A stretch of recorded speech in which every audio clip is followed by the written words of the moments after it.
হলেও তারা চণ্ডাল অপেক্ষা নিকৃষ্ট। যে রথ যখন বেরোচ্ছে তার সঙ্গে অবশ্যই গমন করতে হয়। শ্রী হরি রথারূঢ় হয়ে যে সকল ব্যক্তি গৃহর সামনে দিয়ে গমন করেন, বিত্ত সাঠ্য মানে কৃপণতা পরিত্যাগ করে তেনারা হরির অর্চনা করবেন।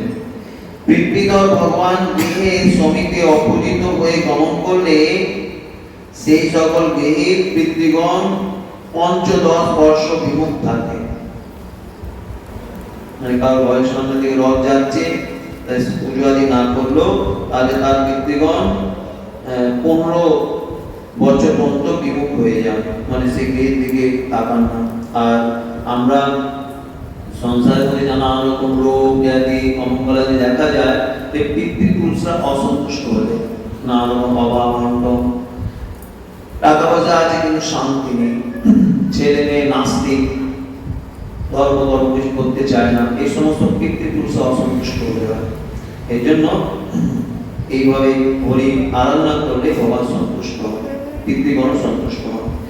শ্রী হরি গৃহাগত হলে যিনি তার অর্চনা করেন, চতুর্দশ ইন্দ্রের রাজত্ব যাবৎ তার সেই নিবাস হয়। অন্যত্র লিখিত আছে, যে ব্যক্তি মোহবন্ধন নিবন্ধন গমনশীল হরির অনুগামী না হয়, সে জ্ঞানানল দ্বারা নিখিল কর্ম বশীভূত করলেও ব্রহ্ম রাক্ষস হয়ে থাকে। তৎপরে ভগবানকে নিজের মন্দিরে আনয়ন পূর্বক অর্চনা বৈষ্ণব বর্গ সহ মিলিত হয়ে নিষ্ঠা জাগরণ করবে। স্কন্দ পুরাণে পূর্বোক্ত স্থানে লিখিত আছে যে প্রবোধনীতে জাগরণ করলে পূর্ব সহস্র জন্মার্জিত পাতক তুলা রাশিগত বশীভূত হয়ে যাবে। জাগরণ করি এর সে ব্রহ্ম হত্যাদি ঘোর পাপ করেও হরি জাগরণ করলে নিখিল পাতক হতে উত্তীর্ণ হতে পারে।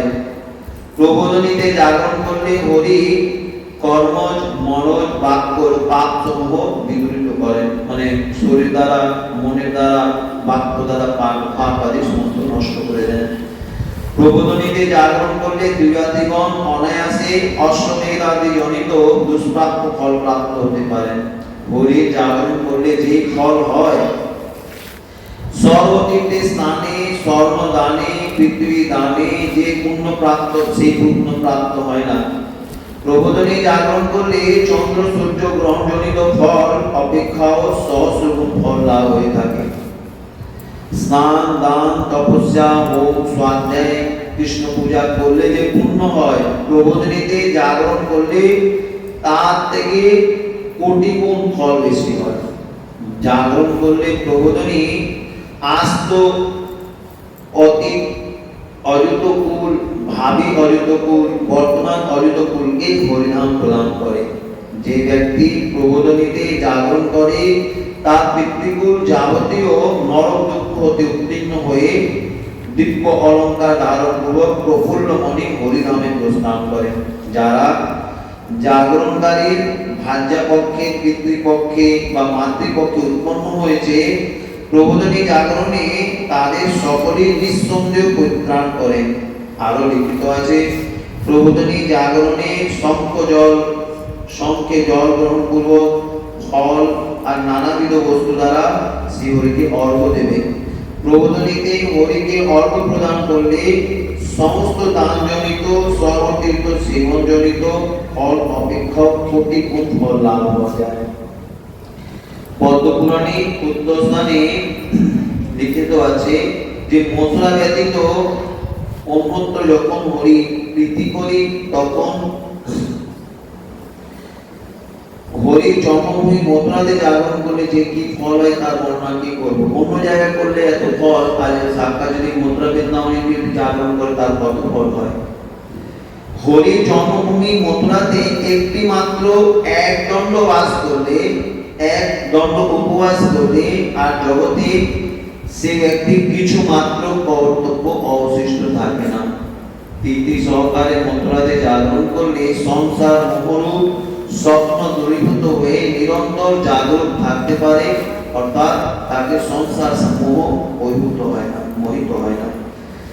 এই পুরাণে লেখা আছে, রাধিকোপাখ্যানে শেষ লিখিত আছে যে প্রবোধনী জাগরণ রূপ বৈভব নিবন্ধন ব্রহ্মার বচন সত্য করার জন্য শ্রীকৃষ্ণ বৃন্দাবন ধামে শ্রীমতী রাধিকা আর অপরাপর গোপীকুল সহ রাসোৎসব সম্বন্ধে নৃত্য করেছিলেন। তারপরে চন্দ্রিকা চন্দ্রকান্তি নাম্নী অপ্সরা যখন জন্মান্তর বাঞ্ছিত বিচিত্র গোপ বেশি কৃষ্ণের সহিত নৃত্য করে, তখন রাধিকা প্রেমাবেশে ব্যাকুল ইন্দ্রিয় হয়ে স্বীয় চৈত কথা দ্বারা অন্য ব্যক্তিকে কৃতার্থ অর্থাৎ শ্রী হরির প্রিয় পাত্র করেছিলেন। অতএব প্রবোধনী করণান্তে নিশা জাগরণ পূর্বক নিবৃত্ত জনার্দনকে দর্শন করলে আর ভব হয়ে সন্তয় থাকে না। কার্তিক বোধিনী সমাগত হলে মথুরাতে জনার্দনের নিকট জাগরণ করলে তদপেক্ষা আর কল্যাণের কিছু বিষয় কিছুই নেই।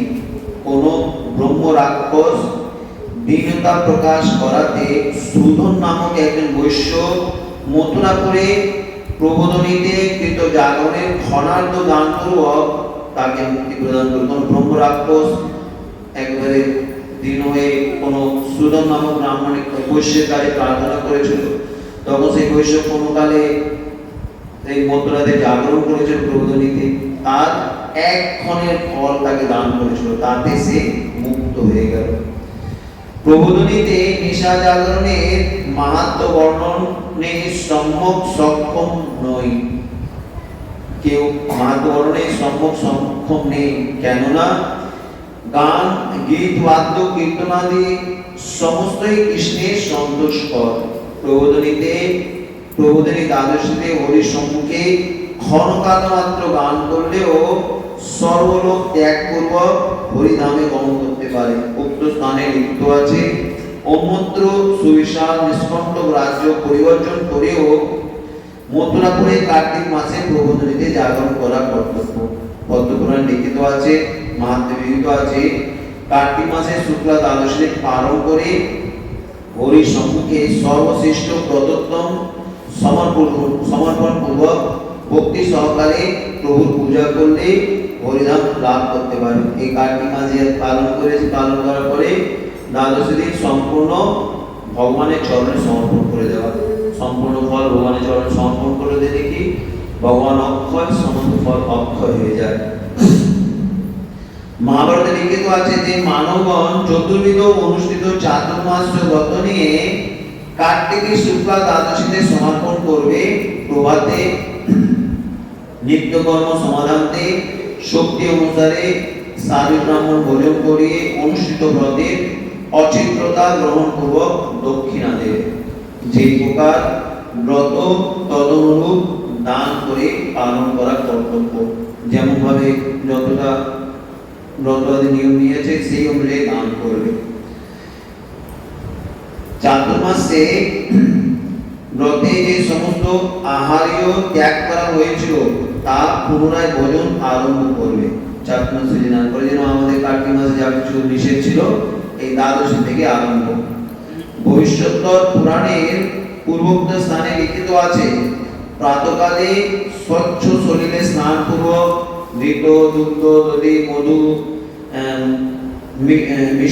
মিষ্ট পক্কান্ন বিশেষ কাসার কাসার কাসার এদিকে হয় না, বানা কাসার একটা মিষ্টি আছে, গুড় মোদকাদি দ্বারা সাধু ব্রাহ্মণটাকে ভোজন করাবে।